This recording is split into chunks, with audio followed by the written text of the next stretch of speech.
Dulu di masa Nabi, kemunafikan itu sesuatu yang asing.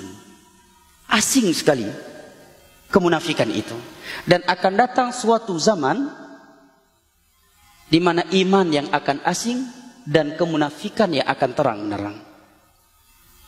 Di antara bukti ucapan beliau di atas jamaah yang dimuliakan Allah adalah apa yang sedang nge-booming, yang sedang hot, yang sedang viral hari-hari ini, yang menghebohkan media massa. Sebuah tulisan yang dengannya seorang mahasiswa mencapai atau meraih doktor dengan tulisannya tersebut. Apa isi tulisannya? Disertasinya menghalalkan perzinaan, menghalalkan zina, bahwa hubungan seks di luar nikah tidak mengapa. Tidak mengapa. Subhanallah. Andai kata yang menulisnya mahasiswa umum, mungkin kita tidak terlalu heran. Tapi yang menulisnya mahasiswa jurusan agama, ya. Ini yang anehnya. Pada ayat dan hadis tentang zina itu sangat gamblang. Apa kurangnya firman Allah, wala taqrabu zina innahu kana fahisyatan wa sa'a sabila. Hadis-hadis Nabi tentang zina cukup jelas.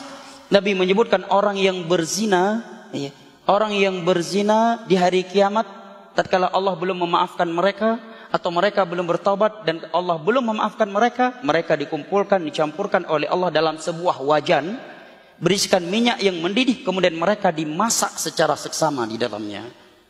Dan kemaluan-kemaluan mereka ditusuk dengan besi daripada api neraka. Itu ancaman kepada pelaku zina yang belum dimaafkan oleh Allah atau belum bertobat sebelum matinya. Nah, dan definisi zina kata ulama fikih adalah hubungan seks di luar nikah yang syar'i.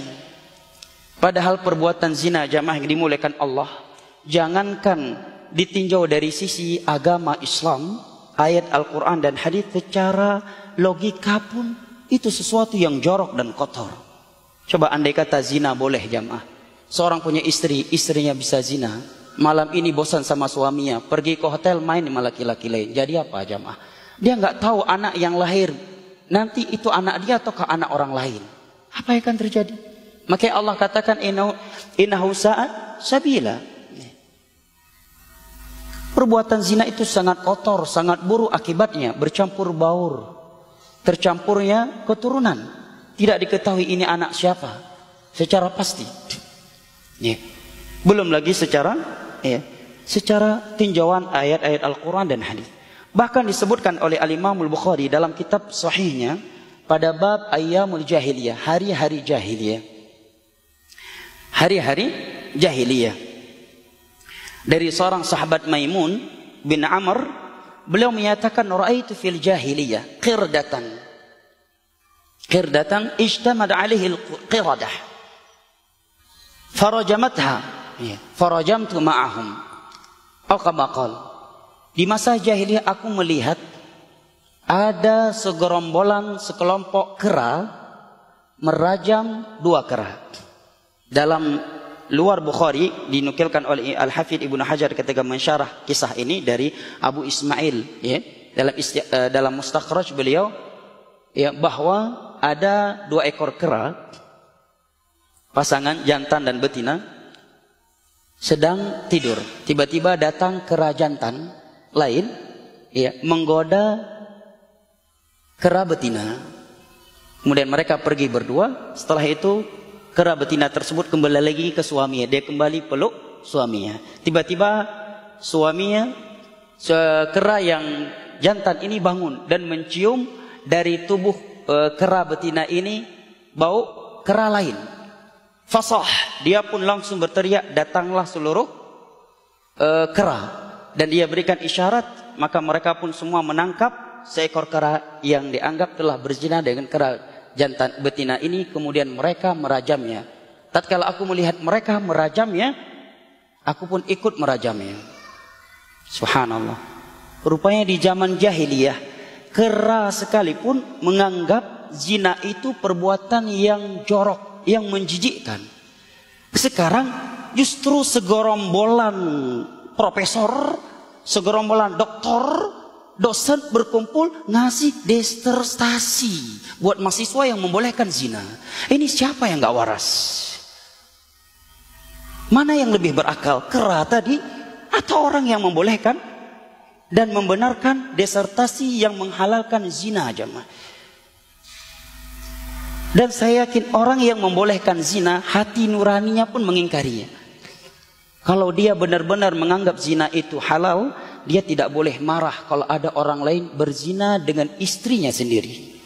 Dia tidak boleh marah kalau ada orang lain berzina dengan anak kandungnya sendiri. Saya yakin, seyakin-yakinnya dia tidak mau melakukannya.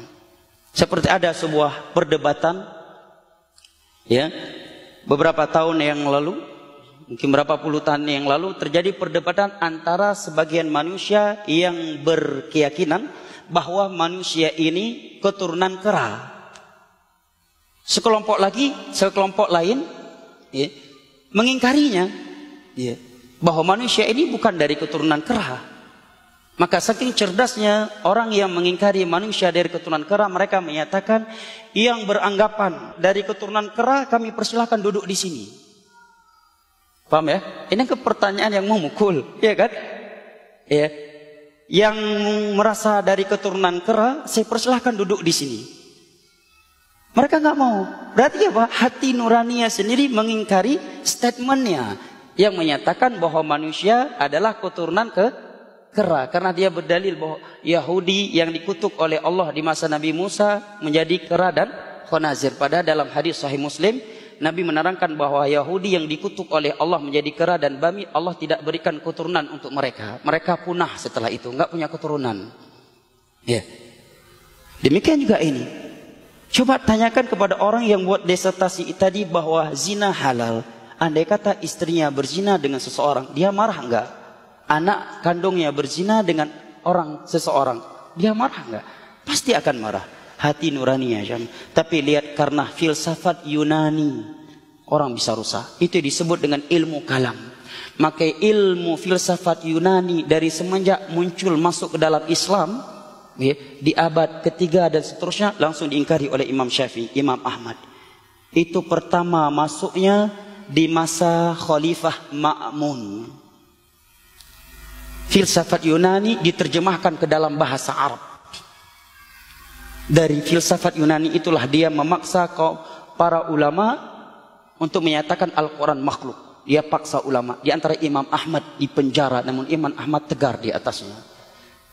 Dan mufti dia yang bernama, saat itu bernama Ibnu Abi Du'ad.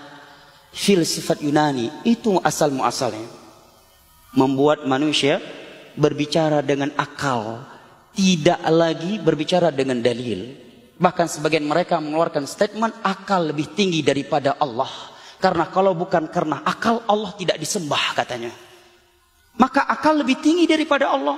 Karena kalau bukan karena akal, Allah itu tidak disembah katanya. Subhanallah. Padahal anak kecil saja bisa berkata, emangnya siapa yang menciptakan akal? Sehingga Anda bisa berakal, kan begitu? Tapi itulah filsafat, jamaah. Itulah filsafat.